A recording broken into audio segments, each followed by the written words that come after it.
Hello and welcome back to An Old Man Watches, where today I'm going to be talking about the spy film Black Dragons, which, being released in 1942, was both set in and made during World War II. And the film begins with a group of American businessmen having a convivial meeting in which they discuss their mutual efforts to sabotage the United States war effort. Engineering strikes at their factories, producing faulty parts, misspending research grants, and so on and so forth. Now, why, you might ask, do these men hate their country so much? The answer, it will eventually emerge, is that they are not who they appear to be. All of these men are secretly Japanese agents, surgically altered by a Nazi plastic surgeon to exactly resemble murdered American businessmen. This nefarious plan is the work of the Black Dragons Society, hence the movie's title. But the society got a little bit too clever for their own good. They double-crossed the plastic surgeon and threw him in their dungeon.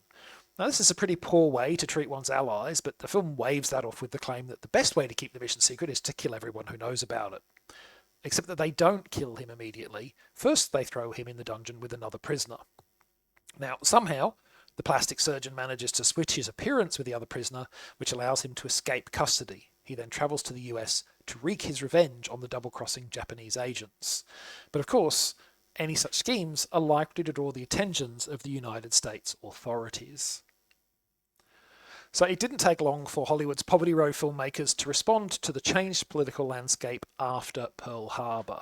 This obviously included Monogram Pictures, who got this film into theatres less than 3 months after what Franklin Roosevelt called a day that will live in infamy. Monogram populated the movie's cast with a cadre of handy B-movie players, including the aging and unwell Bela Lugosi and a youngster named Clayton Moore, whose star would precipitously rise about 7 years later when he donned the mask of TV's Lone Ranger for 4 of that show's 5 successful seasons.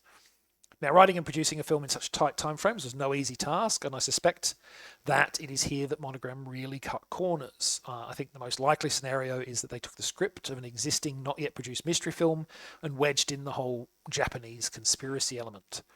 Now, whether that theory is correct or not, it's certainly the writing that lets this movie down, as it fails it in several notable ways.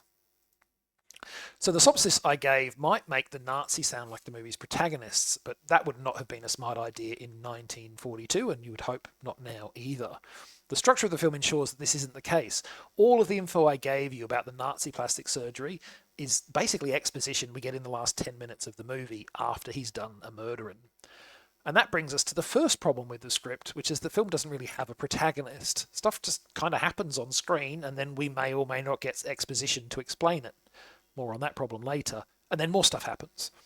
The closest thing the film has to a protagonist is probably a character named Alice Saunders, who I didn't even mention in my synopsis. Alice is the niece of Dr. William Saunders, who is one of the men who has been replaced by a Japanese imposter. Not that Alice has any inkling that her uncle has been replaced. Instead, her suspicions are focused on the odd new house guest who is staying with her supposed uncle.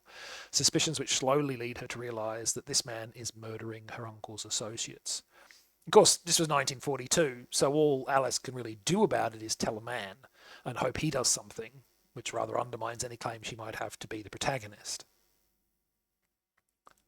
The second problem with the script is a simple one. It doesn't make a lick of sense. For instance, we're told that the Black Dragons decide to kill the Nazi doctor to preserve the secrecy of their plan.